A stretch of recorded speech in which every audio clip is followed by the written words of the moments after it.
like to introduce you to Lee Keough. She's the editor-in-chief and founder of New Jersey Spotlight. She's an award-winning journalist and editor with over 25 years' experience. She started her career as a reporter on the Herald News and moved on to computer publications. Lee became editor-in-chief of TechWeb, a network of websites for IT professionals.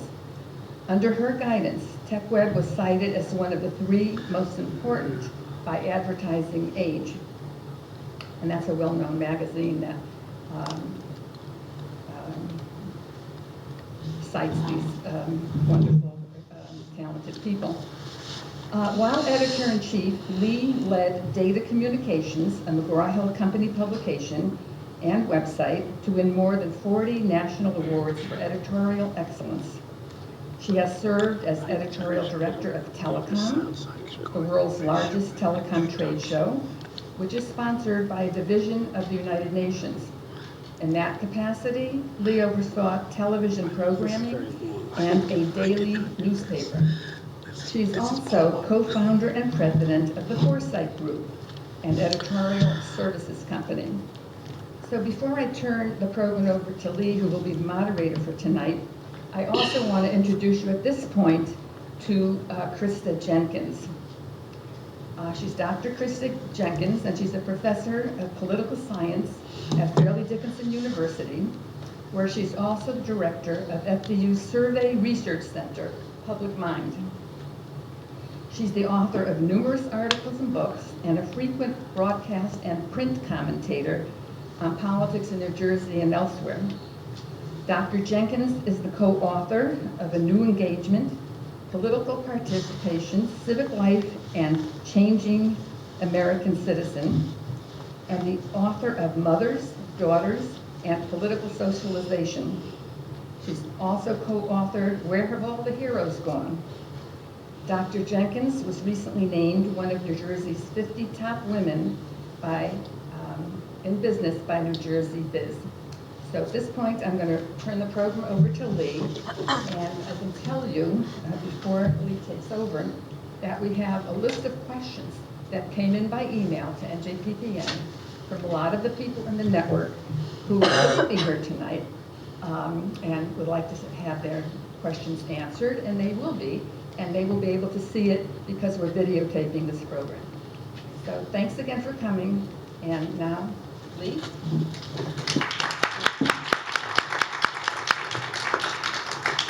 Thank you, Rhoda. I'm going to have to cut down on that. Roughly department sent in the bio sheet. We're going to have to cut down on that next time. Yeah, I'm the editor of NJ Spotlight. And for those who don't know NJ Spotlight, we're an online news policy site, basically, news and policy site. We're going on 6 years now. I can't believe it, but last year was our 5th year anniversary. And essentially, we 4 of us co-founded the site 6 years ago, when you probably heard about all the layoffs and the many layoffs that were going on in newspapers. Some of our, 2 of our co-founders took buyouts from the Star-Ledger. They had been there many years and covering their areas. And we saw that nobody was being left in Trenton to cover any policy things. So we thought this would be a good, in fact, there really was, almost for a while, there was really almost no one down in Trenton, none of the reporters. They've built themselves up a little bit more since then, but still, as you probably know, the whole news industry is going through a huge upheaval. It's still going through an upheaval. In fact, it's going to go through another upheaval. We're still, the business model is broken for news, and that's what really is the problem. And recently there were a bunch of venture capital backed sites that came up, and now the venture capitalists want money and they're not finding money, and Facebook is replacing what most people, that's how they're getting a lot of news now, but you're turning over your future to Facebook. So it's a big issue. So meanwhile, we're just trying to do our thing, covering New Jersey statewide and focusing mostly on policy. The major issues, and we have people here that cover it, are energy and the environment, education, public finance, health, and we have our data specialist here as well. In addition to that, we publish every day. So in our URL, if you don't know it, is www.njspotlight.com. And in addition to that, we do a lot of this kind of thing, roundtables. We can get, on policy subjects. We do webinars. We do data collection. One of our biggest things this year, we did it last year for the first time. We're going to do it again this year, partnering with NJPAC, with the Performing Arts Center, in October or late October, early November. We're doing NJ Spotlight, a big conference on NJ Spotlight on cities. It was a big success last year. We got a lot of fabulous speakers, and this year we hope to have all the gubernatorial candidates. We're working out the program now, but we really think that the future of New Jersey is, in the hands of our cities. So we've got to fix our cities first. So that's what we're focused on with that. And I did want to also mention a couple of things, little marketing things. We do have an email list that we have it either daily or weekly. You can, I was supposed to have a sign up. I will try, you can sign up for it here, although our marketing person didn't give it to me, but I'll take anybody who wants to get on the list, or you can just go on the website and get it. But you get the headlines of everything we're putting up every day. And we also have some information down there. So, and before I forget, we're a non-profit. That was the thing. I mean, I was talking about the whole issue of the business model, and we figured, okay, we got started by the Community Foundation of New Jersey, and Knight Foundation gave us some money to start, and we thought, well, we'll see how this goes for a few years, and maybe while the industry sorts itself out. Well, the industry, as I said, still hasn't sorted itself out. So we are nonprofit. We have a load of partners that are also nonprofit, some that are for profit. WNYC Radio, the NPR affiliate for New York and Northern New Jersey, is one of our closest partners. We, up until recently, we shared a reporter. We pretty much share a lot of, you might have heard our reporters, or some of us on Brian Lair, or on the Morning Edition. We do a lot of that with them. We're also partnering with WHYY, the Philadelphia NPR affiliate, and we do partnering with NJ TV, as well as Philly.com. Really what has happened, and this is a big thing that in New Jersey, you're lucky up here in this area because you do have the Bergen Record. It's probably the last newspaper that actually covers public policy at all. In the rest of the state, there's really very little of it. Even NJ.com, even though it's a behemoth, they spend most of their time covering sports, covering entertainment. The whole game is a click game now, and that's the problem. So we decided we'd be nonprofit. We do have a membership drive coming up, and basically that's it. So I'd like to introduce some of our reporters, and they can tell you what they do and what the big issues they see coming up in the future. And in addition, we'll take questions after they're done, and after Chris is done. Okay. So the first person we have here is Tom Johnson. He worked at the Star Ledger for 27 years, covering energy and previously the environment. He's one of our co-founders. And Tom? Well, thank you, Lee. And thank you, North Jersey Policy Network, for having us here, and thank you for coming here. As Lee mentioned, I cover energy and the environment, which often merge together on a lot of issues. And there's a lot happening in both areas in New Jersey. The environment has always been a top 5 issue, but maybe not so much so these days as in the past when they were discovering all the Superfund toxic waste sites and air pollution problems. We've gotten a little bit better on air pollution, though we still have yet to meet the federal health standard for ozone. But the environment and energy is in the news these days because, as Hurricane Sandy demonstrated, extreme storm events are no longer a rarity, and there's not scientific proof about it, but there is cause for concern that it is related to climate change. In New Jersey, with its coastline, it's especially vulnerable to climate change, and we need to react to it, which the state is doing. They've set some goals. The progress in terms of reducing emissions of the pollution that causes global warming. This debate over how successful we have been, but we're in pretty good shape because we have a lot of our electricity is generated by nuclear power plants. Half the power in New Jersey comes from a nuclear. A lot of environmentalists don't like that because of other reasons, but nuclear does not emit any greenhouse gas emissions, so that makes it easier to meet the goal, which is they want to reduce emissions by 80% by 2050 over levels in 1990. And it's a big target. And so far we've been meeting the goals, but we've taken a lot of the low-hanging fruit, and there's a lot of issues that may cause concern.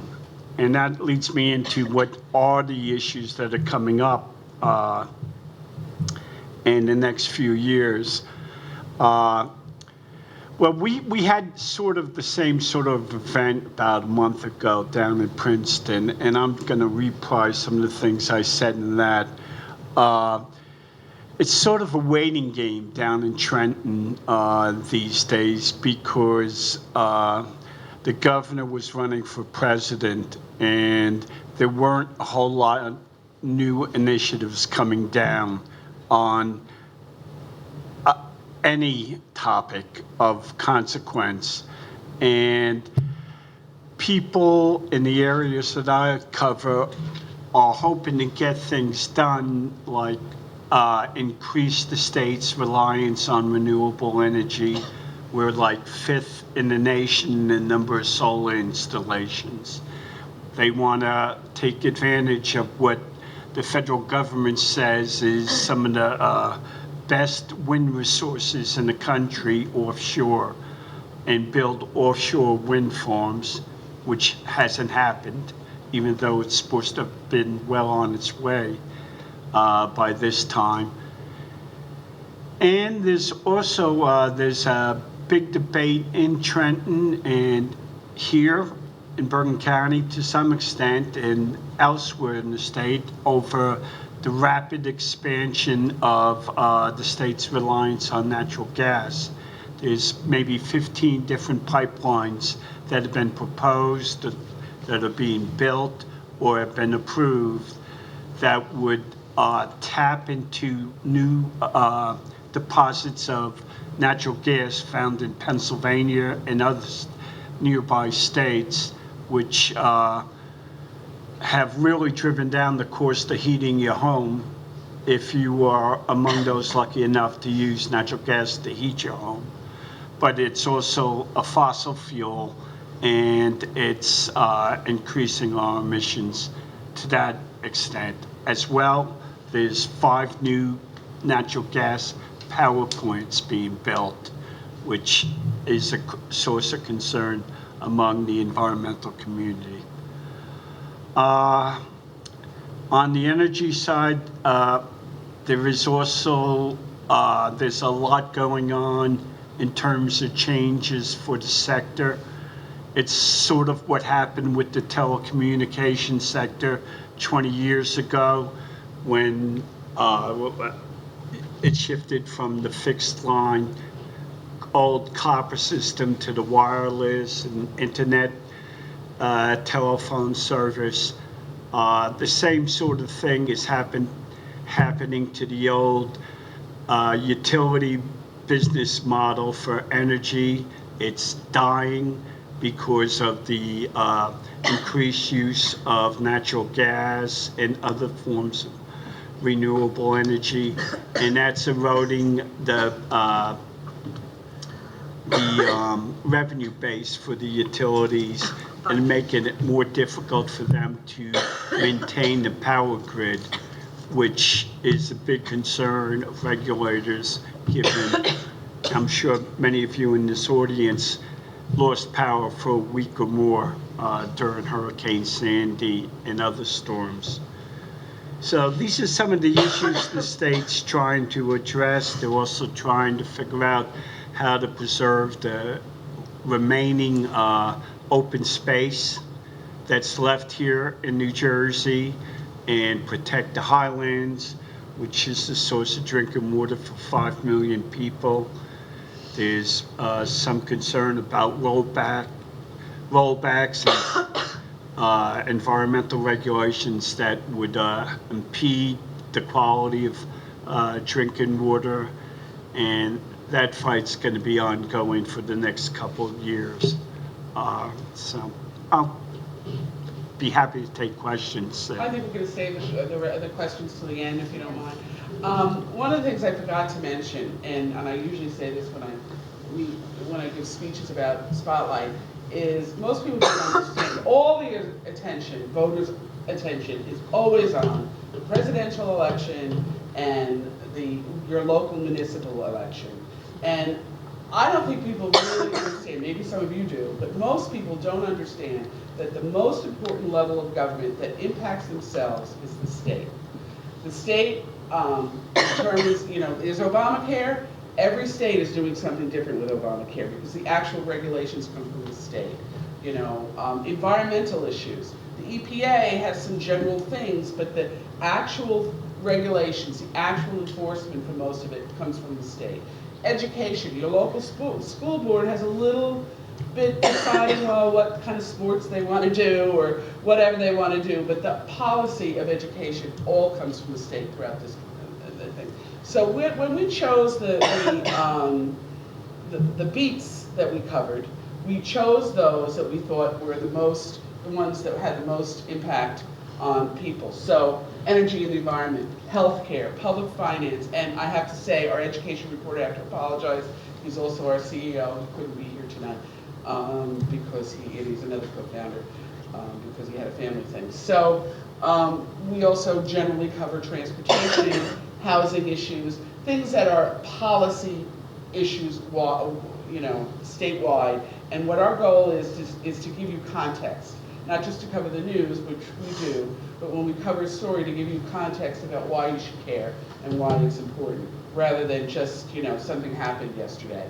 Because most people don't follow the state very closely, and it's really a problem because it really does impact you more than your town or as much. And people don't vote for their state legislature, and we're having 16 months from now, we're going to have I think it's a little more than a year from now, we are going to have, I'll get to you in a second, we are going to have a gubernatorial race, and it's going to be a change because it can only serve two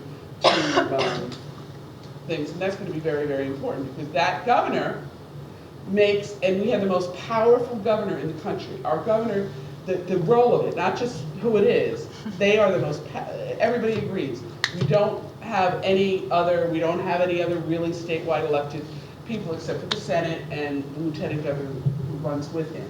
I mean, we don't have an elected Attorney General, we don't have an elected Controller, we don't have a public advocate. So, anyway, so I just wanted to include that. And can you wait or? No, I just wanted to make a quick comment. I ran for assembly in the 40th district. The turnout was 19% this past November. Wow. It was a 90-year low. Yeah, and it's getting lower and lower and lower.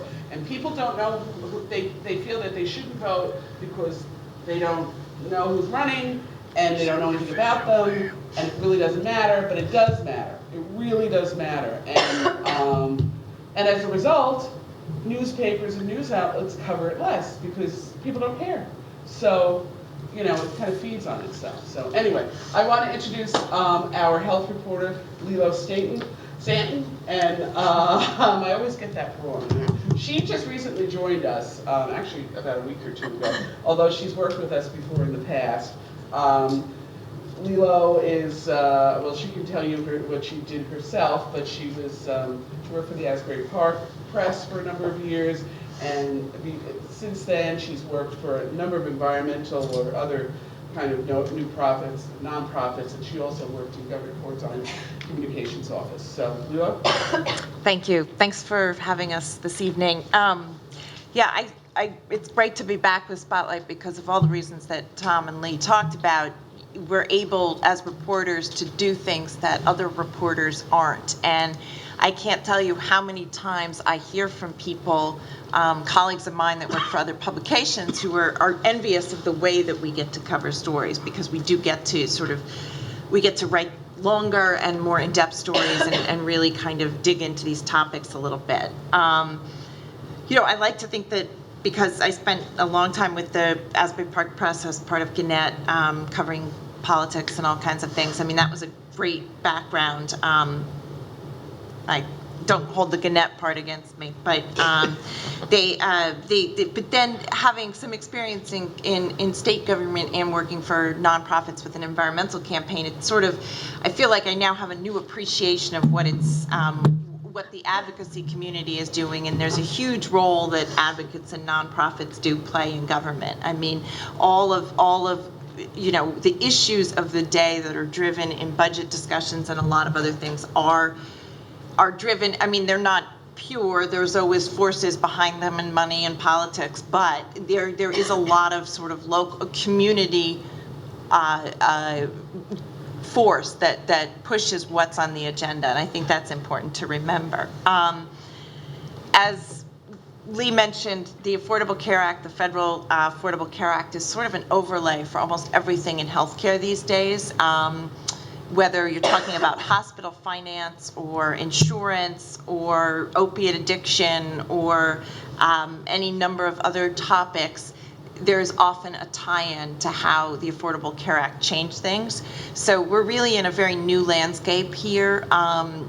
People spend a lot of time in Trenton trying to get the Christie administration to admit whether they think it's a good thing or a bad thing, and I think, you know, that's sort of a political statement. But there are lots of different ways that the change has impacted healthcare on a very sort of basic level.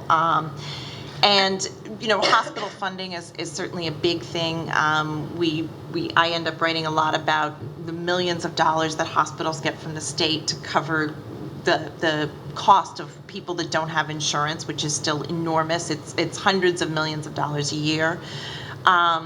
And that has led to some battles over an insurance product called Omnia, which you may have heard about. I know there's some billboards out on Route 4 and Route 3 that had some messages related to Omnia for a couple weeks. That's become a big issue with hospitals in this region, including Holy Name and Hackensack and some of the other hospitals. They've sort of come down on different sides of how this new insurance plan will impact them. And for a lot of them, they claim it's going to be an enormously big deal, but that's all going to play out over time. But I think the point is you're going to see more and more different kinds of insurance products. I've also written recently about an effort to sort of integrate medical care and behavioral health care more. There's sort of a growing awareness that you can't treat one without the other, and some people get their care in one place but not another. So to sort of pull those together, and in doing that, I've learned the state has all kinds of ridiculous regulations about requiring different entrances and some very sort of crazy policy that you would think doesn't advantage anyone. And there was probably a good reason at one point, but what you find is a lot of these policies are extremely outdated and in desperate need of some kind of overhaul. Opiate addiction has been an enormous issue in New Jersey, of course. It's one of the things that Governor Christie has invested in quite heavily. He's really taken a sort of a leadership role in that. I've written about Zika recently. That's, of course, of interest in a state where 1 in 5 of us is born somewhere else, it becomes a particularly big deal because this is a disease that people get when they go to a country where it exists, and then they bring it back. Now, how they pass it is all sort of very unknown, but of course for mothers or people who want to become pregnant, this is a very big deal.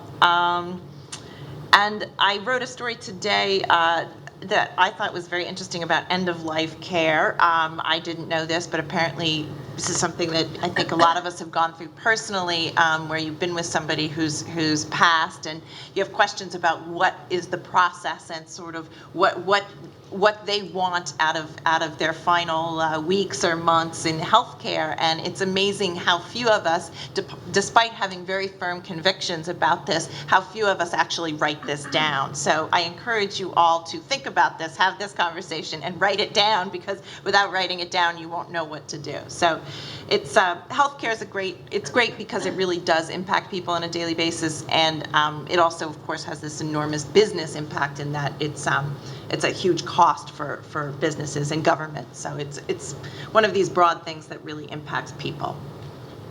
Thank you, Lena. Thanks. Next, we have Colleen O'Day, who we're very fortunate to have. One of the things that we do, and she'll tell you all about it, is we do a lot of data collection and data manipulation and graphics so that you can compare and look at information in a different way.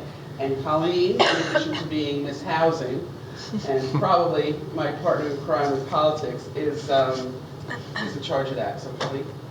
Yes, hi everybody, and thank you very much for having us, and thank you for being here and being involved, because we care so much about policy and about issues, about real news, and it's really nice to see that there are readers out there and people out there who feel the same way, because, you know, without you guys, you know, government falls apart. So thank you.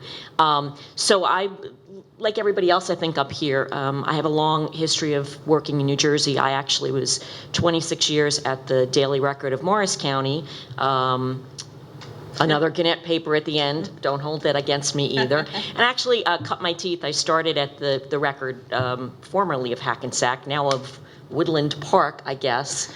Had a lot of memories as I drove past that building today. I'm not sure what it is, and the Heritage Diner, where we used to go for, you know, coffee runs, and so I've been around for a while. What I'm doing now, you know, predominantly, I guess maybe half my work is data work. I do a map every week. They're very popular. I will give you a little hint. Tomorrow's map is going to be on federal income taxes, and you can see how folks in your zip code, what they paid in the past and what they made in the past. So I by doing that, I kind of am sort of what we call a general assignment reporter, because I will report on all sorts of topics when I just find something interesting. I try to look at things that are in the news currently, but you know, sometimes there isn't news. So, you know, it's something in the news that is data driven. So then I'll just, you know, pull something out. We are trying to do more data visualizations in different ways, because they are, you know, they do help people to understand in a quicker way, in a you know, a more visual way, things that are happening.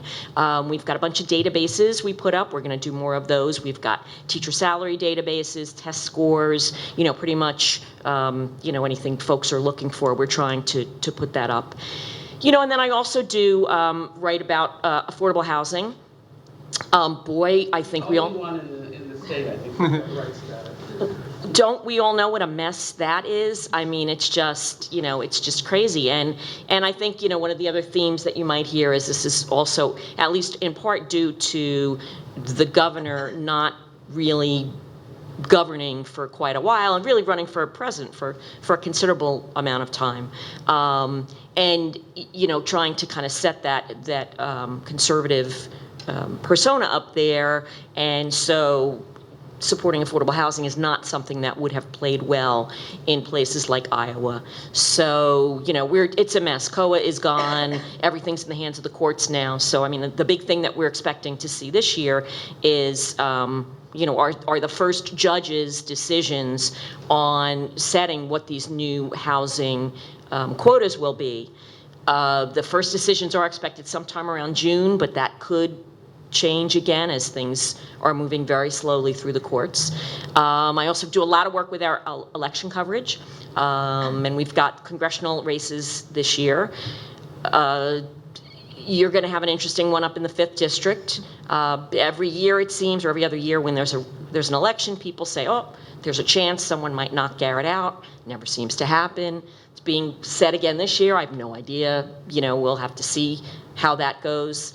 But incumbency, both at the congressional level and at the state level, is a very difficult thing to overcome. 19% in the 40th, that was really awful. Statewide, it wasn't much better. I think it was about 23%, which was a record low. So it's really something that, we try to put out information about, all the candidates, all the races. We do our best to try to encourage people to get out and vote. If anybody knows the way to fix that system, boy, we definitely want to hear that, because we need it. Interrupt, because I think that, but it's like nobody votes, and it tells politicians that you don't care. I mean, even if you say, oh, this is a gerrymandered district, it's never going to change. If people don't go out and vote, the politicians think that it's, and we had it. 5 years ago when we worked with the League of Women Voters. Mm-hmm.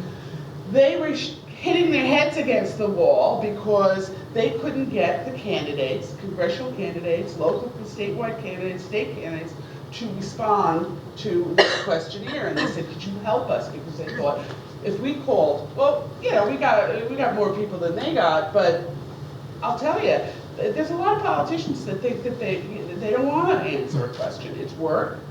I don't want to answer a question, and I don't have to be responsible to the people, because I'm just going to get reelected. Right. I think they feel like they don't have to answer those questions because they are going to get reelected. It's. Lee, and all of you should know that NJPPN is trying very hard to address that issue.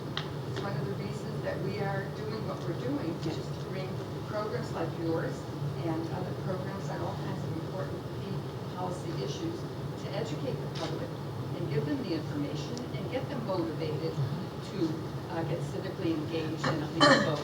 At So least we are vote. having some success with that. We can't tell that tonight, although there's a fabulous audience tonight, because I know most of the people here, but we usually have pretty good sense of audience, and it's getting. She doesn't have a mic. She's just saying that NJPPN is doing a real effort as well to get out the vote and to get people motivated, because it is the key problem. And if we don't change the gerrymandering system, if we don't tell the politicians that they are answer to anybody, it's only going to get worse. So keep it up. Keep doing what you're doing. Yeah, because this is what we need in society. So that's me, and I John Mooney is not here, and I certainly could never take John Mooney's place as education writer. But I did cover education, and I have pinch hit with him. For him a couple times, so if you have any education questions, we'll try to answer them. Next, we have John Reitmeyer, who covers public finance for us, which is a very weedy, wonky subject, but we stole him away from the record of Woodland Park, and he's now been with us about a year and a half. A little more, yeah. Yeah. So anyway, John. Yes, thank you, Lee. John Reitmeyer. And I did spend 8 years writing for the Bergen Record, all out of the State House Bureau, although I did come up here quite often and also had some fond memories driving by the old building, although I'm very happy where I am. It validated my choices. I drove by that building. I want to also thank you guys for coming out here tonight and for your interest and your engagement. Like Colleen said, that means the world to us, and that there's an audience of people who care makes it all worth it when we're working late nights or digging through the documents. So I really appreciate the interest. So the budget and public finance and taxes, that includes $34 billion, about to be $35 billion in annual state spending. We're in the middle of budget hearings right now. The new fiscal year is going to begin in July. New Jersey also has $44 billion in outstanding bonded debt. That's money that we all owe and our children and grandchildren will owe. I also cover the $70 billion public employee pension system.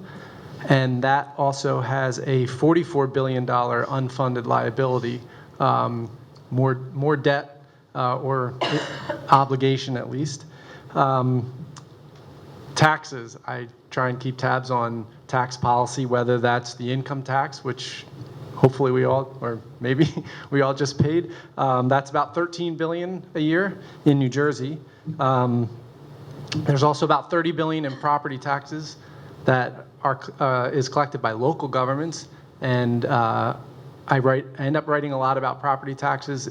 It is a local government issue, but the state heavily influences whether it's state aid that's sent to schools or municipalities or state property tax relief programs. It's frequently becomes a state issue. And then there are a bunch of other funds that are tied to the state but not directly a part of the budget. Probably the one that's in the news the most right now is the Transportation Trust Fund. That one is supported. Its primary source is revenue from the gas tax. And maybe that's a good segue into some of the issues to talk about, because right now we're in the situation where the Transportation Trust Fund, which generates money to repair roads, bridges, and basically mass transit network, is running out of cash because, like the state itself, it's borrowed against future revenues from the gas tax, and it's refinanced a lot. And so right now, the money that you're paying at the pump for gas, starting July 1, basically, all of that money is just going to pay off debt. There'll be no money for new projects. And so that's where we're at right now. The Democrats seem to want to increase the gas tax. The governor hasn't ruled it out, but he and other other Republicans right now are reluctant to go along with that. They seem to be hoping for a swap, and actually I think the Record just had an editorial on this topic this morning. 3 different taxes: the estate tax, the tax on retirement income like pensions, and also right now New Jersey doesn't allow a deduction for charitable contributions on your state income taxes. And there's an offer informally on the table from the Democrats to the Republicans to say, hey, we'll trade you these 3 tax changes. You give us the gas tax that we need to keep transportation going. So far, that's still just a concept. It's changing every day, and there may be even some news next week. But that's one of the big things I've been paying attention to. We also have a new budget coming together. So New Jersey runs on a fiscal year, July 1 to June 30th. The budget was introduced by the governor. He has the authority to propose a budget, and he has the authority to certify revenues. The legislature actually appropriates. We have a Democratic-controlled legislature, and we have a Republican governor. It's not always pretty. We're in the middle of budget hearings right now, and I've been attending most of them. We'll see where this one goes. Actually, I think this year there is a lot more agreement than there has been, say, the last 2 years. They don't seem to be interested in a fight this year, and that's probably good news for those of us who spend a lot of time in Trenton, because things happen more efficiently. Although they are still in big disagreement over what to do about the pension system, which I started out talking about. In fact, this fall, it appears that there will be a question on the ballot, and we just talked about voting, and this is a really important issue no matter where you come down on public employee benefits, where because the state has this history of not making its full employer contribution, so employees contribute and then the state as an employer contributes, we're way in the hole in terms of what we owe employees down the road. The Democrats want to put a ballot question out this year that would require us, it would actually change the Constitution and say we have to make the full payments that the actuaries calculate. The Republicans are scared of that because the number in a few years will get up over $5 billion. So at the beginning I said we spend $34 billion a year total. Just the pension obligation would become over $5 billion. Right now, it's current budget, it's $1.3 billion, just for the context of the scale. So that's a big issue coming up in the fall. And on the Republican side, they'd rather cut benefits, basically. They would rather take the current pension system and freeze it and put employees in a new retirement plan, something that's called a cash balance plan or a hybrid plan. It has some features of a traditional defined benefit pension and some features of a 401k. I'm not quite doing it justice, but that's a loose description of it. And they also want the employees to accept less generous healthcare coverage, less costly healthcare coverage, which, as Lilo said, has been a real driver right now in terms of cost. I'll stop there. I'm anxious to take any of your questions, and again, thanks for coming. And you should also know that, there are other issues he covers, sort of like, we're going to take over, or I don't know, are we taking over Atlantic City? We've got all sorts of issues besides, the state runs things that you wouldn't believe they run. School districts, Atlantic City, all sorts of things. So, and whether we're going to have casino gambling up here in the Meadowlands or in Jersey City, these are all the things that he covers. And I grew up right near Atlantic City, so it's been interesting. Krista, when Rhoda gave a great introduction to Krista Jenkins, and who is from FGU. Yep. So let her. So I apologize for my coughing. The annoying thing about this is when I'm not doing anything, I don't cough, and then as soon as I'm sitting up here, I have a coughing spasm, so I apologize for that. I want to first thank you all again for coming out. I want to thank Rhoda for having me, and I'm happy to represent FDU here tonight. I admire Rhoda for her passion in trying to elevate the importance of discourse in these issues. I've been in touch with her for some time, and she's always struck me as somebody who just genuinely cares about the health of the state and really wants again, to elevate discourse and make people aware of the kind of conditions that they're living in and what kind of solutions are being offered. So thank you for that. And I would also like to applaud the journalists that are up here because there is such little attention, I think, paid to state politics. In addition to being the chief pollster at FDU, I direct Public Mind. I'm also a political science professor, and so I teach undergraduate students. And this semester I'm teaching a class on media and politics, and so I've been really stressing the importance of how, even though a lot of the coverage really is at the national level and at, congressional level, so much of what's going to affect your life is state coverage. And so I'm very grateful that there are places that people can turn to for good state coverage. So thank you very much for doing what you do. It's very, very important service. As I said, I'm the director of FDU's Public Mind, so if you have any questions about what we do, we're basically a polling institute. We do largely statewide polls. We do some national work, but for the most part, we ask questions of the public concerning state issues and our leaders. And I always, whenever I have an opportunity like this to speak to people, I say, if you ever have any ideas for questions, please send them to me. Because when I'm putting together a questionnaire, there's the usual suspects, the usual questions that we ask, attitudes toward the governor and direction the state is headed. But then, of course, there's wide open space for new issues that potentially aren't being asked about. And I'm very grateful for when people are willing to share with me their ideas that I can potentially craft into survey questions. So please, feel free to reach out to me in that way. And I think what I can do potentially tonight in terms of trying to bring sort of a public opinion perspective to what's been talked about tonight is just point out that all of the issues that are being discussed are very real and serious issues that is facing the state. And I think one of the things that we have to kind of get our mind around in order to address these issues is really the chasm of distrust that I think exists in the public toward its elected officials.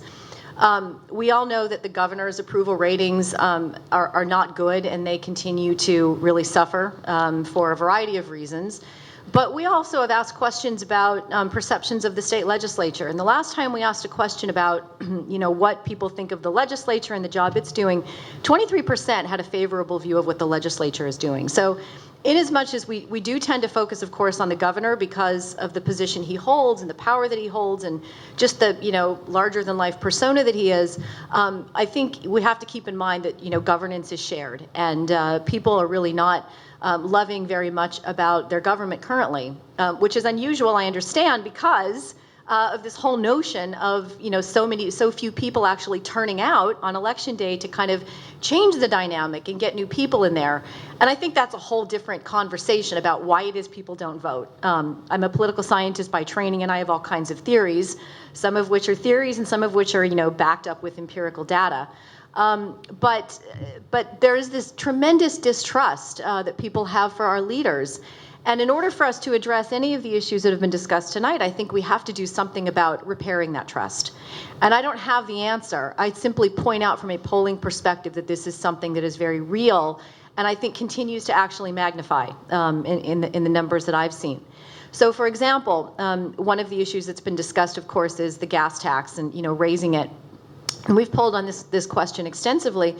And it's not as if people in the state are unaware of how serious this problem is. They, in fact, are. They also understand that we, in fact, pay a sizably lower amount in gas taxes than the rest of the nation. But when you ask people, would you support an increase in the gas tax if it meant that roads and bridges would be repaired and, your cars would not suffer the kind of damage that I think all of ours are suffering as a consequence of the poor state of our infrastructure, we find that people say no, they wouldn't. And then when you ask them why, many people will say, because I just don't believe that the politicians are going to use the money for its intended purpose. And so I give you, that's an example of what I mean by it's the distrust, and I think that there's plenty of evidence in the data to back up the level of distrust that people have really for our leaders. In the numbers that I've seen on potential replacements for Governor Christie, both on the right and the left, many of them are still largely unknown. So I think, of course, there's room for people to define themselves in more positive ways. But there still is some pretty high unfavorables even among those who are known by New Jersey voters. I'm happy to talk about some of the other issues that have been raised tonight. I certainly can shed some light on what attitudes are about those particular issues. We've polled recently on questions of environmentalism and energy policy. We've certainly asked questions about the educational system in the state relative to, of course, the Common Core and Park, which is now in full swing in many schools, or in all schools actually across the state, and any number of the other issues that have been raised tonight. But I just wanted to put out there that from a pollster's perspective, I do think we also have to keep in mind the difficult relationship that exists between voters and their elected officials, and how that, I think, also makes what needs to happen in the state in order to address our problems, I think, that much more difficult. So with that, I thank you again for having me, and I'm looking forward to your questions and comments. Can we go ahead and, yeah. Yeah. I have a comment related to, because I ran for assembly and I learned an awful lot in the 9 months that I ran, and unfortunately, I bet. I lost, but only by 3%. Mhm. I lost to 2 guys that have been in for 25 years. Mhm. And if you look at their record, they haven't done it. So, but obviously the 19% turnout didn't help. Sure. But what I have to say is our governor, in addition to him having more veto power than any other governor in any state in the country, he's also vetoed more bills in the last 25 years than any other governor. So the reflection on the legislature is really unfair because it's the governor who's overriding all these bills that would otherwise pass. Mhm. Well, that may be true in another sense, in that the Republicans have been very, very loyal to the governor. They haven't broken ranks, so they really are very, very loyal. I think that's breaking up a little bit now since his 2-year or year and a half of absence. We're finding it very interesting that some of the candidates or people that have to run don't want to align themselves so much with him. So we're seeing a little different. But I also wanted to point out about the power of the governor. The governor has a line item veto. So it's not just the veto of the bills. He has a line item veto when the budget comes to him, and he can just, and then you have to go over that veto to get that back for the legislature. He has pretty much sole with an advisory consent, but he can nominate all these, how many people? It's like several hundred.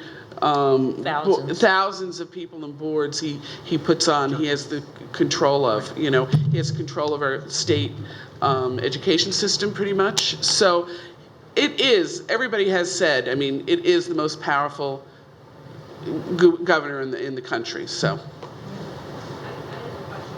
Okay, you know what, if you're going to have questions, we're going to suggest you line up at a mic so that people can hear you, instead of us yelling and screaming. So can we get a mic kind of centrally located? If people could come to this microphone to ask questions. And if you don't mind, I just wanted to add one thing to what Lee was saying about the power. I mean, that power doesn't just come from the governor's office. All the departments that make up, the agencies, the Department of Education, the Department of Environmental Protection, those are not independent agencies. I mean, that may be obvious, but it is constantly astounding, even as long as I've covered this, how unindependent they are. And having been on the other side of that, I can tell you that they are often terrified of taking any step without checking with that front office first. So. Yeah, it's unbelievable. And recently he goes to his attorney general that he appointed to ask whether he is allowed to do something or if he did something wrong. And he gets that attorney general to say no. I mean, it's like we don't have any other elected officials. They're not independent. And what did he do the other day about the controller or something? Or there was something in the public finance. He got a letter from the treasurer or somebody like that said, yes, this is what we should be doing. It's fine that we do this. I mean, that goes on all the time. Go ahead, Stan. Well, that's loud. So he has all this control, and I know that he puts people on the Board of Governors at Rutgers. He creates these committees to research questions, but he appoints the people to the committees. So obviously they come up with the answers that he told them to come up with, and he hires Gibbons, whatever law firm, and we pay for it.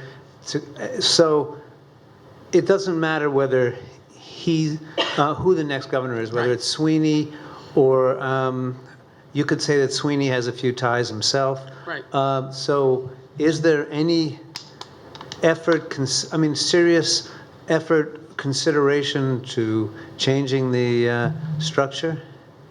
I mean, I think what I've heard is that you'd need a constitutional convention to really rein in some of those powers, and people are terrified of that, because if you open a constitutional convention, then anybody can put anything on the table and all sorts of mischief could happen. I'm not sure I'd be terrified of it because, I mean, I think there need to be some more checks than there are, because of all the things that we have talked about.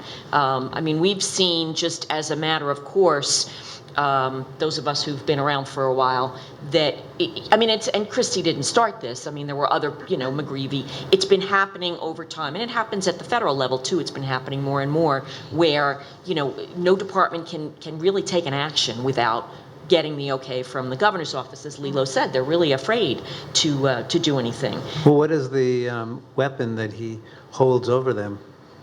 I asked one of our columnists, who's a Republican, that question, and he said, well, first of all, he controls so much money, that $34 billion that he controls. I mean, that he can, how it's spent is a big thing, right? So whether you have a nonprofit that gets money from the state, whether you're a contractor for the state, whether he determines that, so they're not going to say anything. Then you've also got the issue of politics, and he controls his party and who gets money and who doesn't get money and who gets the push that everybody gets when they're running for governor. I don't know, maybe you can answer that, but I've always wondered why the Republicans that this women's funding thing that Loretta Weinberg brings up every year, and she's really incensed about, and she's kind of, anyway. I've always wondered why these women that are pretty, feminist women don't break ranks with him on this, and they all privately will tell you, They don't want to run in a primary. they don't want to run in a primary. They want to have money. They don't want to have to deal with it. The Republicans you see what they're doing on a national level. And I would this is a little bit of a guess, but I think a certain amount of it is perceived. It's a perception thing. It's the fear of what they don't know is going to happen. And it, whether it's a Democrat or Republican, you see this building, and you get a new governor, and there's everybody in the administration is sort of trying to figure out where the hammer's going to fall and who's going to be fired.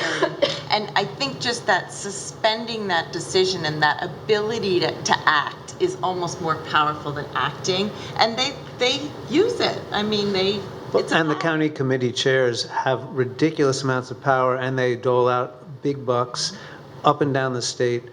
And so And it jobs. seems like it's easy to understand why people say it really doesn't Exactly. matter if I vote for this guy or that guy, because it's already been predetermined. So anyway, thank you. My question is about the, what seems to be underfunding of all the pensions, and it seems like just a gigantic problem relative to all these other issues. And I wonder if any of you could give a very brief synopsis of how the heck did we get in such a mess, or which party or governors were made the most mistakes here, and is there anything underway that's going to prevent that from happening again in the future? John will answer, but all the governors. Yeah. Good question. How long do we have? Basically, we have 2-decade history of underfunding. Christy Whitman, when she was governor, floated some bonds at the time to finance what was then what our liability was, and it set. There was a debate over whether, under those circumstances, it was smart policy or not. But what happened afterward is it set a precedent of governors not making the annual obligation. And so it started out fairly modest, but as each governor has either made no payment at all or a very small payment, it's snowballed. We also did, in the early 2000s, change the benefit formula and made it more generous. And so there is some blame to go. Really, there's maybe not a good guy in the story. Clearly, the organized unions were accepting of that increase, but it also helped to throw off the funding formula. And we also, on the investment side, we bake in an 8% assumed rate of return each year. That's probably ambitious, especially for a public pension system, which is not by definition the most aggressive of investors, because they have a duty to maximize growth while minimizing risk. So they're not, putting it all on the roulette wheel. In more recent years, Governor Corzine, I covered the Corzine administration, he attempted to make more robust pension contributions. He's a finance guy. I think he got the math. But we ran into the recession. And so what's happened in Trenton typically is the pension payment is made on the very last day of the fiscal year. New Jersey never keeps a lot of money aside as in a rainy day fund. So when we have a down cycle, we get to the end of the year, you can raise taxes, you can cut that funding to the hospitals or to your school district, or you can just take it out of the money that we're going to put into the pension system, because that doesn't have an immediate, no one won't vote for you normally that next time up, because this bill is due, a decade down the road. And so it's become this easy thing. Governors of both parties, legislatures controlled by Republicans, controlled by Democrats. What's happened in more recent years is what's called the unfunded liability, and that goes into the annual contribution that the actuaries say we should be making. So as the current payment is 1.3 billion, that's only 30% of what we should be putting in. So even though 1.3 billion is a big number, it's bigger than anything Corzine ever contributed, and he contributed more than McGreevey or any of the ones before him. It's just a third of what we should be putting in.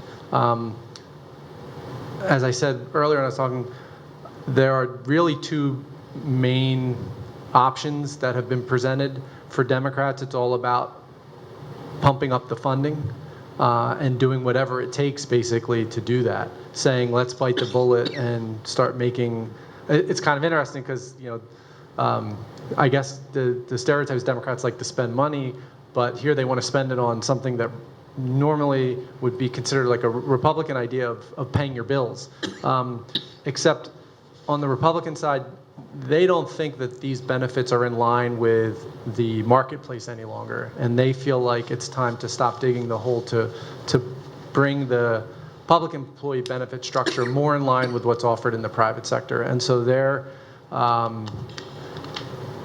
pushing for funding, not as robust funding as the Democrats, and they want cuts at the same time. We're sort of in a gridlock situation right now, and that's why it's going to the voters in November, because the governor has resisted the tax increases that the Democrats have put up to make the bigger pension payments. He's vetoed them, and they haven't been able to muster up an override. And so far, none of the Democrats, and again, they control the legislature, have gone along with the governor's ideas in terms of cutting benefits and making them less costly. So it's really one of the biggest sticking points. I wish I had a more hopeful or optimistic outlook for you, but Thank you. Good answer. the numbers are big. Hi, thank you guys for coming tonight. I think I need to subscribe. My question is for Krista. Jill Lepore wrote an article in the New Yorker back in November about polling, and it made me feel like I can't trust polling of anything anymore, ever. Right. Because there's a million questions about who you asked, how you asked, when you asked. I feel like in a state like New Jersey that has a million issues that you guys have all pointed out, it's like whatever one boils to the top first. And you said you were interested in questions. I mean, do you get to actually face-to-face talk to people and say, what would it take to get you to vote? What is your hot button issue? So how would you address that? I mean, it is pathetic that people won't vote, but everyone has their breaking point. I mean, it could be that their car did break down because the road wasn't repaired. Right. Well, I hear two questions there. The first one really is sort of about can you trust polling? Can you trust the polls?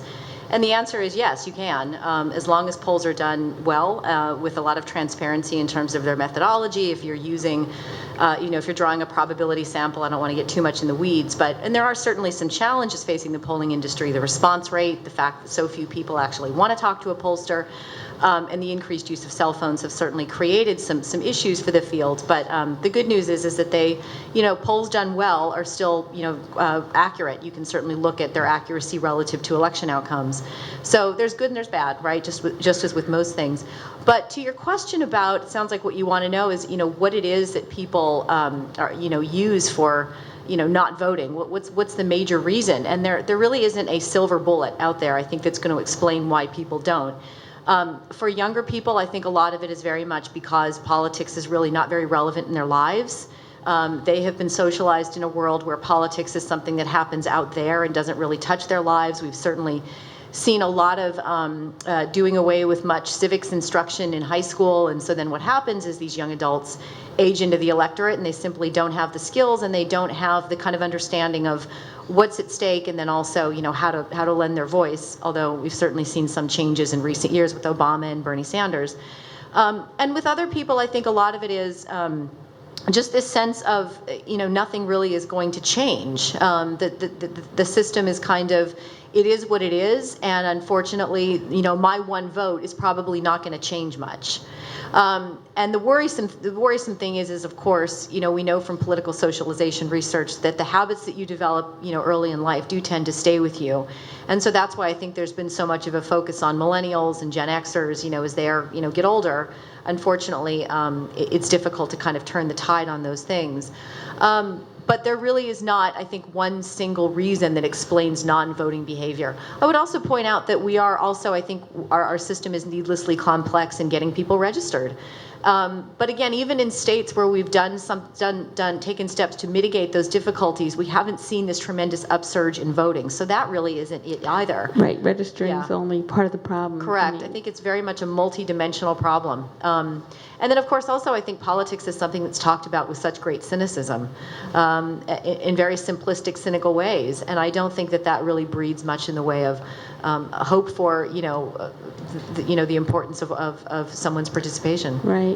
What we do is we make sure that we have somebody at the high school registering everybody. Yeah. But that's only registering them and getting them an absentee or a vote by mail. So Yeah. when they leave the state of New Jersey, the parent says, "Where are you living now? I'm going to mail you. I'm going to mail this in. You signed it." But that's only part of the problem. Right. So. I mean, I would just say that one of the things I've noticed in teaching, I teach upper division, but then I also will occasionally teach the Intro to American Government and Politics course. And every year I'm just stunned at the level of, they really don't know much. It's almost as if I'm now teaching at the college level, basically a high school civics course, just the level of, cluelessness, quite honestly, about the system, how it works, and who's really responsible for getting things done. So. Okay. I have a second question. You have to tell me if I can ask it. Can I just, Yes. I just wanted to say one thing. So if you're looking for the most accurate poll in New Jersey, you're looking at Krista's poll, because thank you. she's, Thank you. if you're comparing with results, she's doing the best job, so. Okay, Thanks. great. My second question is for Tom. I'm a president of the Fair Loan League of Women Voters, and the ILO is getting their unease in a bunch about the Pilgrim Pipeline. Could you speak to that a little bit, just to tell me, what are we supposed to do about it if we're not happy with it?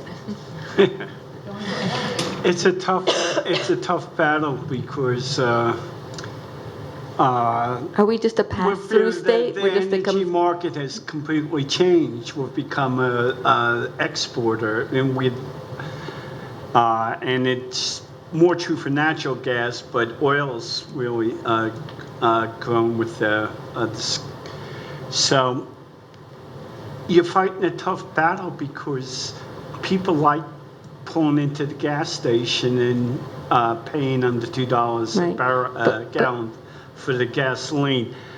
I think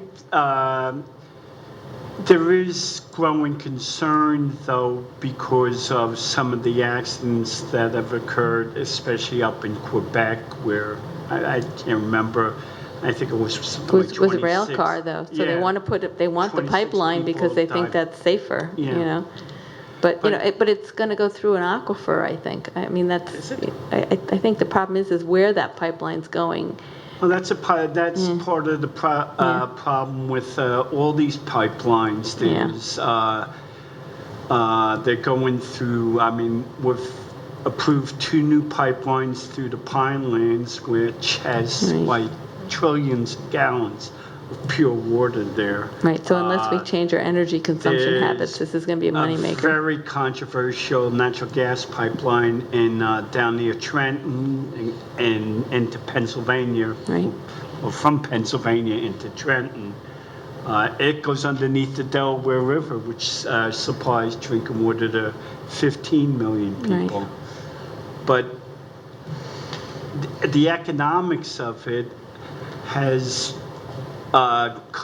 made the business community coalesce behind these projects, and this administration believes in Money first. expanding the infrastructure, energy infrastructure, Okay. as a way of bringing down what are admittedly some of the highest energy prices in the country.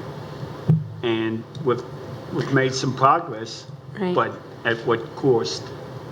Okay. Environmentally Right. and Well, a lot of times with all the issues that you guys bring up, I mean, as an individual, as a voter, I feel like I need to know, and what am I supposed to do about it? I mean, 'cause, a lot of people will say they'll complain, and I'll say, did you vote? They'll say no. And I'll say, did you write your congressman, and so, I think there's always the, what it is, why you should care about it, and what you can do about it.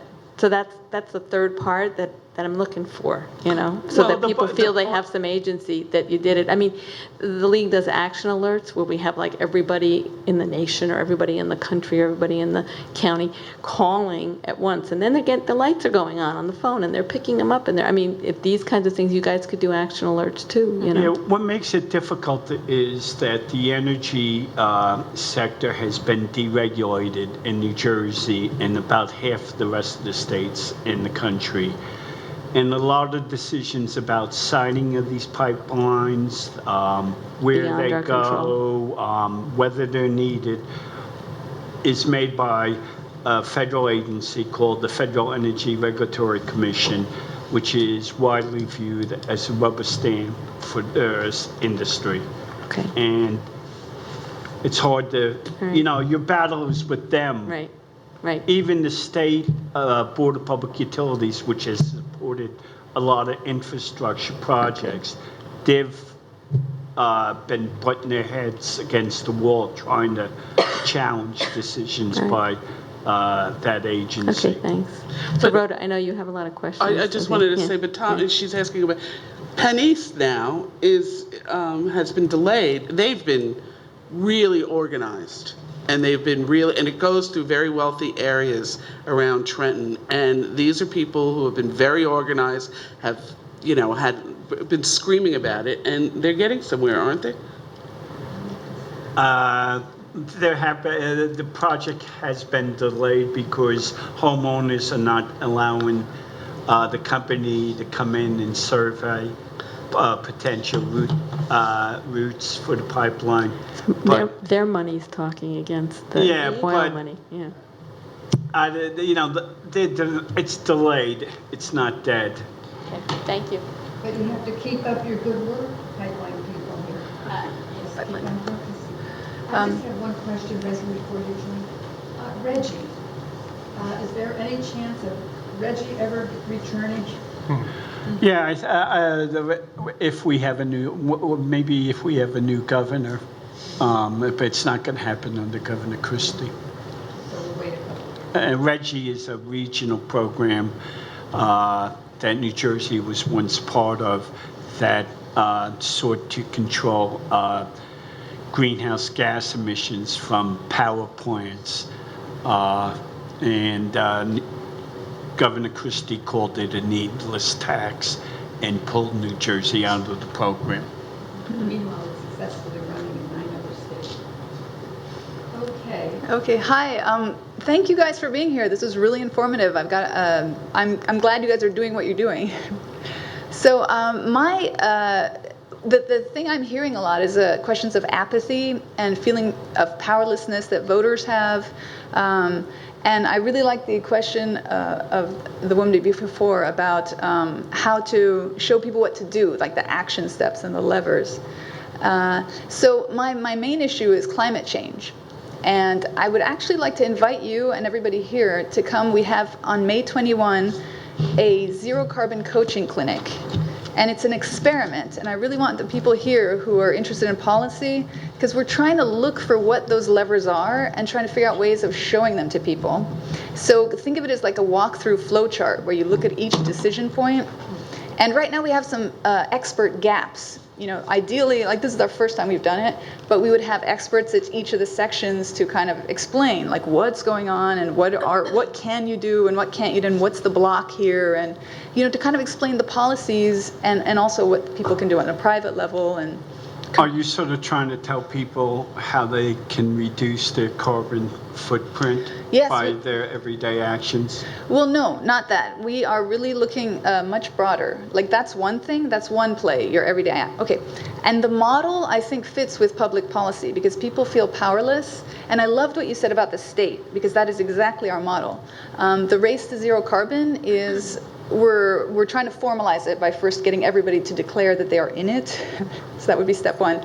But it's state versus state. And the first state to achieve a net zero carbon economy with the best quality of life wins. Okay?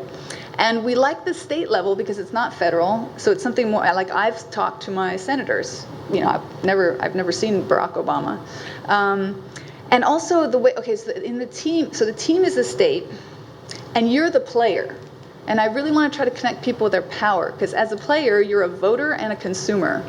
And then players combine with each other to form specialized teams within the state team, like your household. So you would have household plays, your corporations, your whatever clubs, your voting groups. So then we have to explain, well, what's the best thing you can do in your play as this entity? So you see all the different ways that you can play. And then you see the whole, like all the things that are opposing each other, because sometimes things conflict, and then you're trying to do something good here, and it messes it up over there, and who's going to pay for it, and so anyway. Well, it sounds very good, and I'd like to talk to you afterwards about the event, and it sounds like an interesting process. Yeah, it's in Duke Island Park. I have some flyers with me, and I'm happy to hand them out to everybody. Rezwan, you had some other questions? questions, I think, also? Well, yeah, my question was, what is the role of the media? Oh, yes, because specifically, the 20%, the 80% by 2050 bill that just passed, a couple of things about that. First, it's just for electricity, so even if they were able to... It's not just for electricity, it's for all emissions. All emission? Oh, I didn't realize that, because when I read the bill... And New Jersey is unlike most states. Most states in the country, the utility, the power sector is the biggest source of greenhouse gas emissions. And that's partly due to the country's reliance on coal to generate electricity, which is sort of dying because of the cost of natural gas. But New Jersey, the biggest source of greenhouse gas emissions is the transportation sector. And New Jersey is really behind in that area and trying to address it. We're not doing much trying to promote electric vehicles, zero emission vehicles. Then we're not building the infrastructure for them. We're not giving them the kinds of tax breaks and incentives and credits that are encouraging the construction of charging stations and make it easier for people to do. So Okay. the transportation sector needs to get its act together. And the state does. Okay, and then my other question was, but even if we did that, that's still not enough for the climate change. Like the urgency of climate change, a lot of people are, closing their eyes to, because apparently we don't need to just get to 0 or even 80% by 2050, but we have to go beyond it and sooner. Like these numbers, I feel, what is the feeling? What is the mood? I think the interesting thing about the topic you brought up on May 21st is one of the things that states can be, to a certain aspect, more aggressive than the national government just by the very nature of the fact that the Republican Party has adopted this position that climate change is an economic ruin for the country, which isn't true, I don't believe, and I think most economists would say that. But that's a fact of life. And states can be more aggressive in doing things, but we do need a national policy because you're right, we're not states aren't going to do it alone. Okay, thanks. Does anybody else have a question before I go to some of the questions that came in emails to NJP? Do you have a question?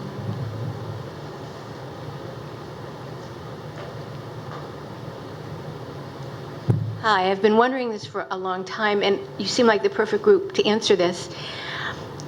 If I go to work for a private employer and he says I'm going to take 5.5% of your money every month and I'm going to match it, and then you go to retire and he hasn't matched it, he decided to use it for expansion or something, what happens to people in the private sector if that were to happen? Do you guys know? I think there are laws against that. Yeah, I was going to say. I think in the private sector, in the pension system, you have to, if you say you're going to do it, you have to do it, and you get audited every year and that kind of thing. And there's very strict laws, like if you're a small company, you can't, the principals can't get more money. You can't be giving the principals more money than you give the lower person in terms of percentage of their income and things like that. So I think most people follow the law. But then you can declare bankruptcy. Well, yes, you might be able to do that, and that is a problem. You can declare bankruptcy. Find millions of dollars after. Yes, that is true. And even within government, there's some differentiation. So if you work for the city of Hackensack, there's a state law that says they must make their pension contribution on your behalf and all your fellow coworkers.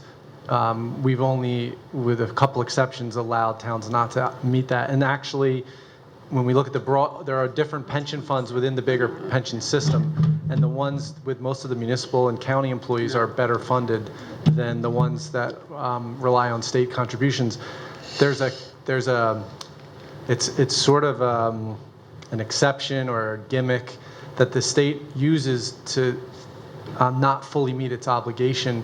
So the Constitution of the state of New Jersey requires a balanced budget, and the Constitution is stronger than a law. We actually had a law passed in 2011, Chapter 78, that said the state would make X payments for the next 7 years to get up to that full funding. And in 2014, we hit a down cycle, and Governor Christie decided not to abide by that law. It went to the state Supreme Court. Last June was the decision where they said, yeah, the Constitution is more powerful than a law, and as long as the Constitution says the governor and the legislature have to maintain balanced spending, they're not allowed to run at a deficit. They don't have to make these pension contributions. So the Bergen County government has to make its contribution. They don't have that constitutional exception that they can cling to. And yeah, there are strict laws in the private sector that relate to this. There's a whole section, ERISA, it's called, there's a whole section of federal law. It just doesn't apply to state pensions. I was just at a conference last week in Washington, D.C., where they talked about a lot of problems states like territories like Puerto Rico, cities like Detroit are having. Public pension obligations are across the board symptom of all those places. Anywhere where there's distress, you're finding the same problem. So related to that, this referendum or whatever is going to be on the November ballot, I can't see why anybody who isn't a public employee would vote for it. I mean, I couldn't figure out why they wanted to put that on the ballot, because the majority of people, it seems to me, are not going to vote for it. Only the public employees can I see actually voting for that. Am I wrong in thinking that? Well, I think you're going to see a lot of public campaigning, and remember what a public employee is in New Jersey. We have so many different layers of government, state, local, county. We have all these boards and authorities, and we have their family members. We have the school boards. So the group that ends up being impacted is quite large. The obligation is there no matter what. So the workers are guaranteed their pension. The case law that's come through the Supreme Court, they're just not guaranteed that annual funding. So right now, we have a pension fund and investment account, and it's paid out of that. If that fund were to go broke, it's $44 billion in the hole right now. We would have to pay for it on what's called a pay-as-you-go basis. So when people come up for their pension checks, that would have to come out of the state budget. So it's sort of a pay me now or pay me later issue. What they've tried to do is, instead of jumping off this cliff, is create these ramp-up schedules. And even the constitutional amendment creates a ramp-up schedule to that full contribution. So it's really, it's a challenging issue, and it's a matter of, and I think thoughtful people are, I think they're trying to come up with thoughtful ideas. It's just not an easy thing to get your arms around. And I can tell you that the public unions are already starting to really lobby for this. Even though it won't be on the ballot until November, they're beginning working now, doing the kinds of things that unions do, that they did to get some changes in the legislature in the last election, phone banks, and I think they call them labor walks, and just so they're really ramping up, again, as John said, for employees, family members, retirees. There are a lot of folks out there who...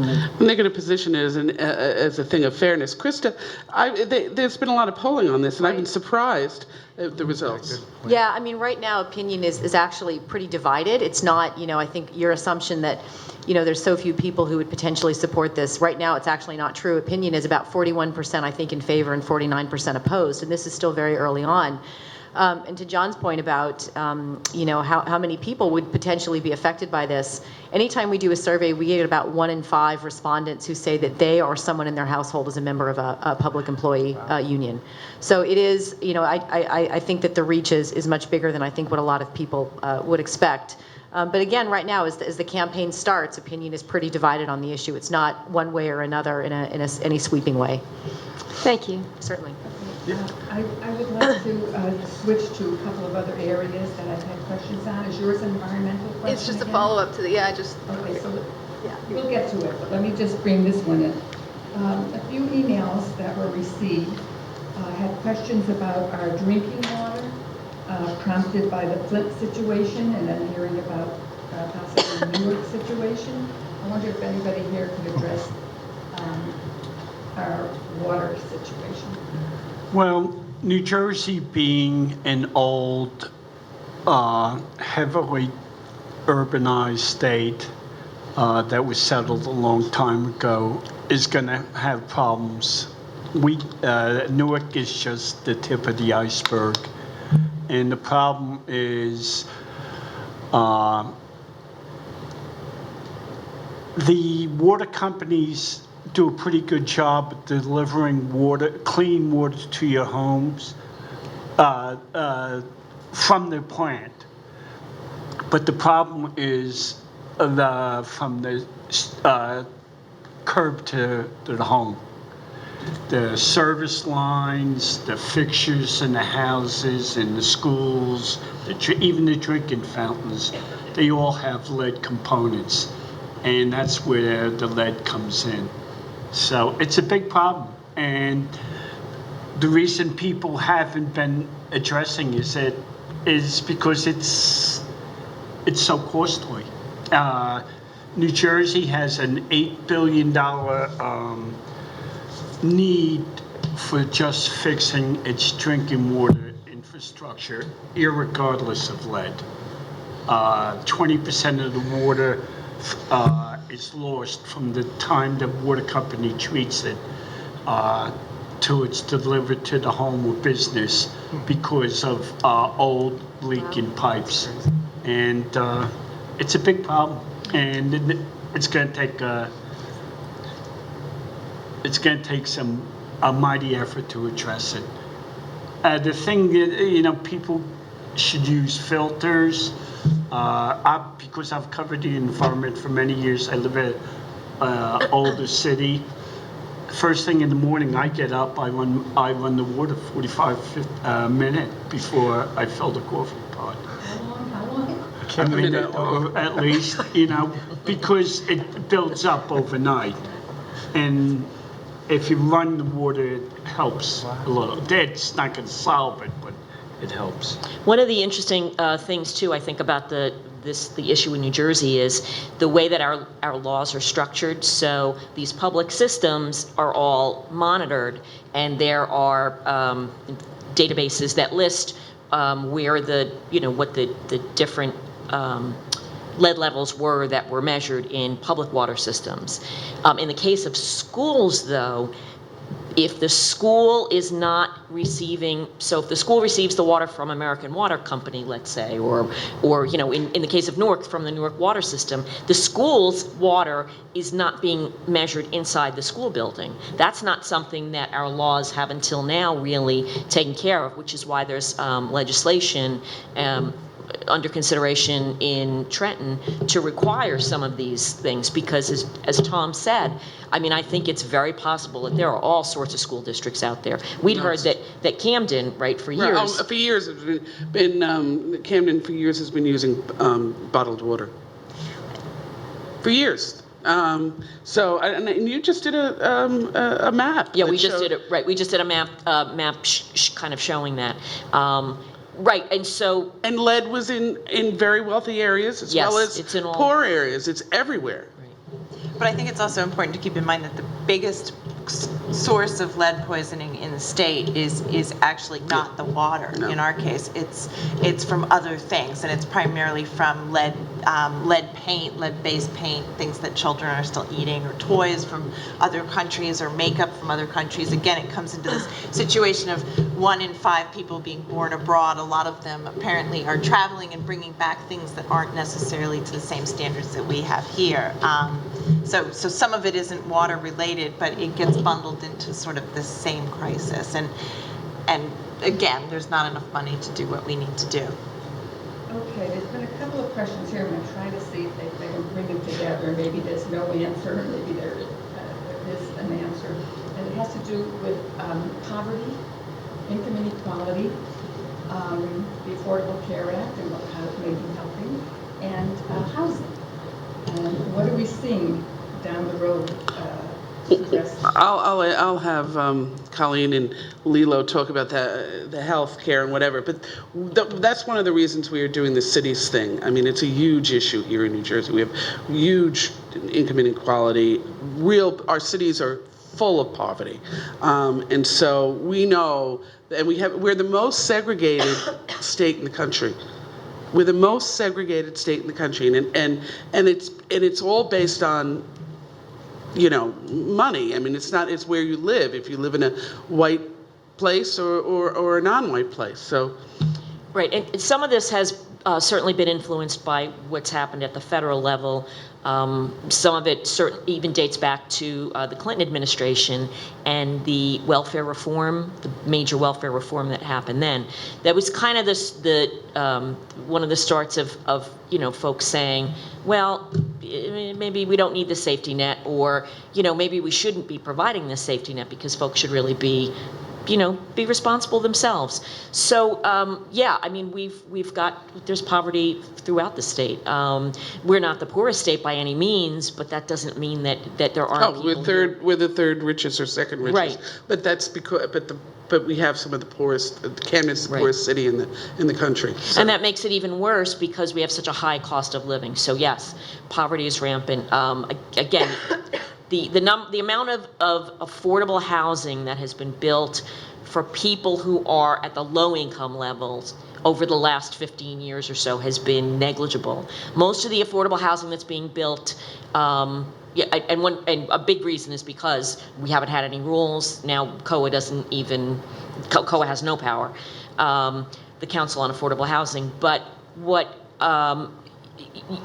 towns prefer to have is senior citizen housing. So senior citizen housing and there are seniors who can't afford to live in the state. Property taxes are high. But there's really nothing, and you can also do moderate income housing. There really is not anything that's going on, that's being built to help those at the lowest levels. And the problem got worse with Sandy.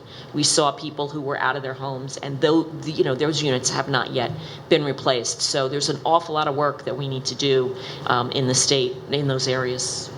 Okay. And Lilo, you want to talk about the expansion? I was just going to say really briefly, there's actually good news when it comes to healthcare.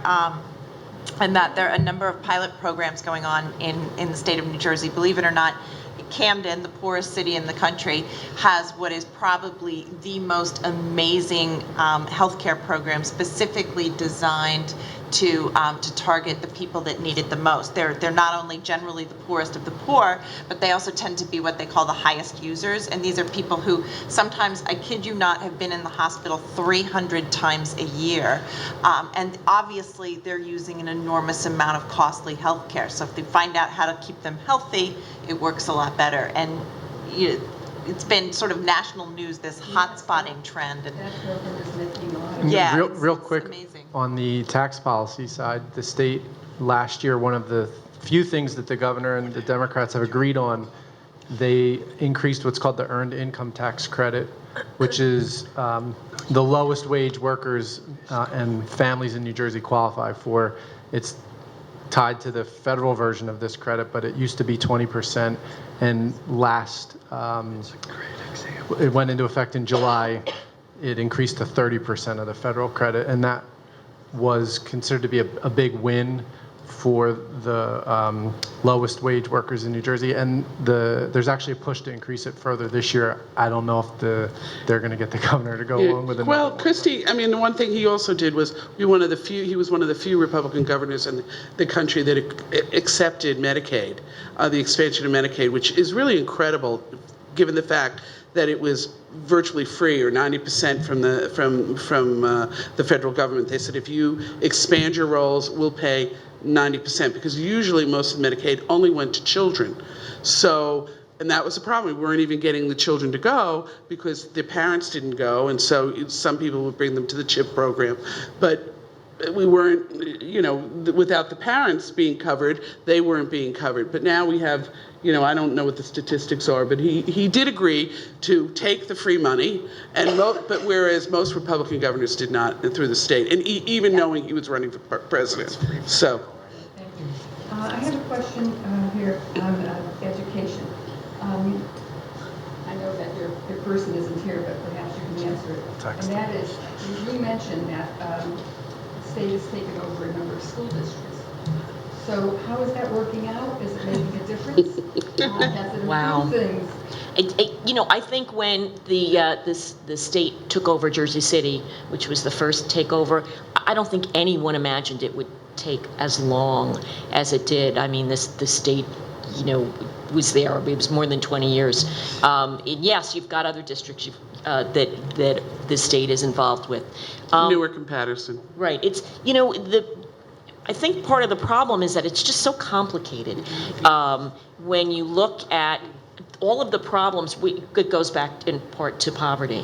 When you think of all the problems that those children are bringing into the school district because they don't have the parents at home who maybe have the time or the energy or the wherewithal or maybe the background themselves to push the kids, you know, to make sure that they do homework, to value education. So there's so many problems for state monitors coming in. I mean, they can do certain things in terms of the finances, right, and trying to see that money gets into the right places and maybe isn't misused. But in terms of just the issues that are facing the kids, you know, trying to improve test scores, if that's how we're judging districts, which is maybe only one way we should, that's a really hard thing to do, just, you know, because of all of those other problems. And so the charter schools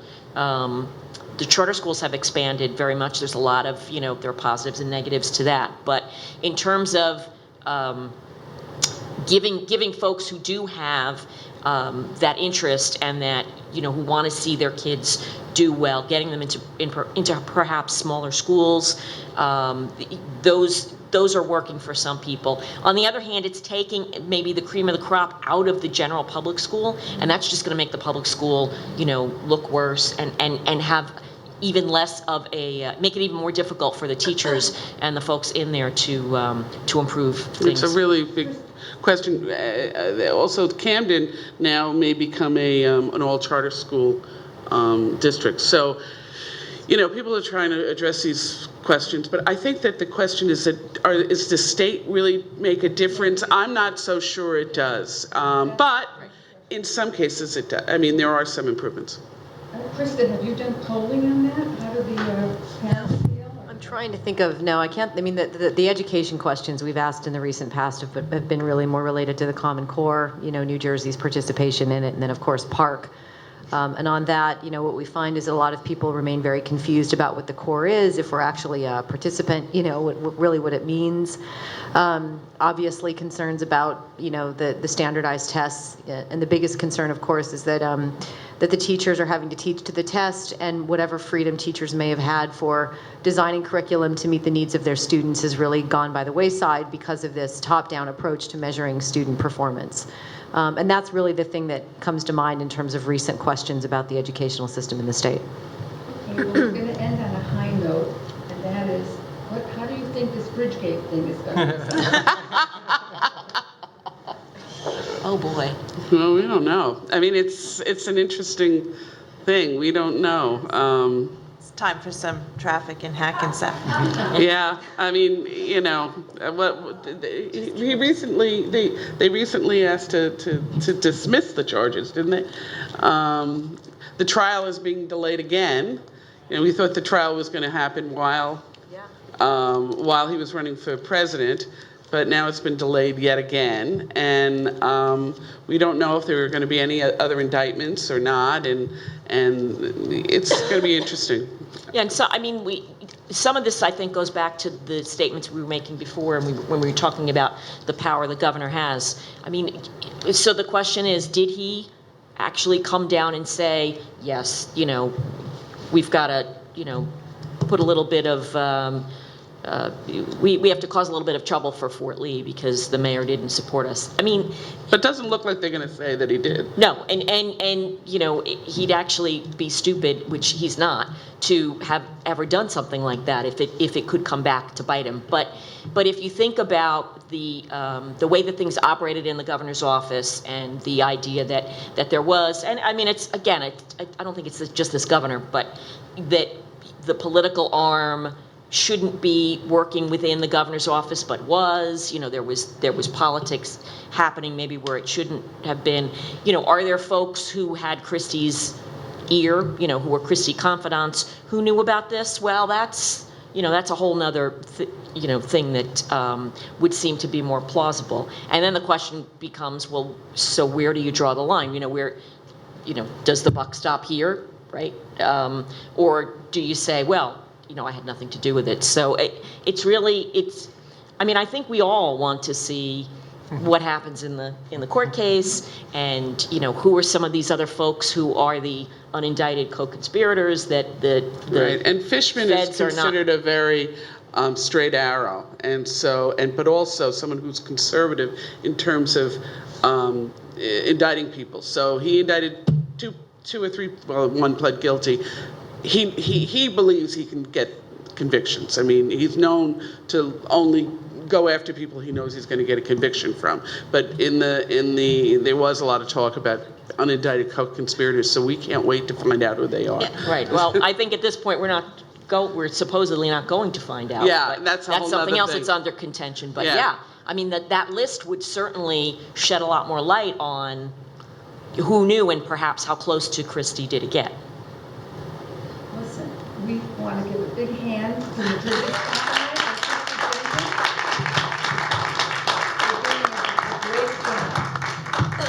Thank you, Rhoda. Thank you very much. Thank you for doing what you do. Thank you.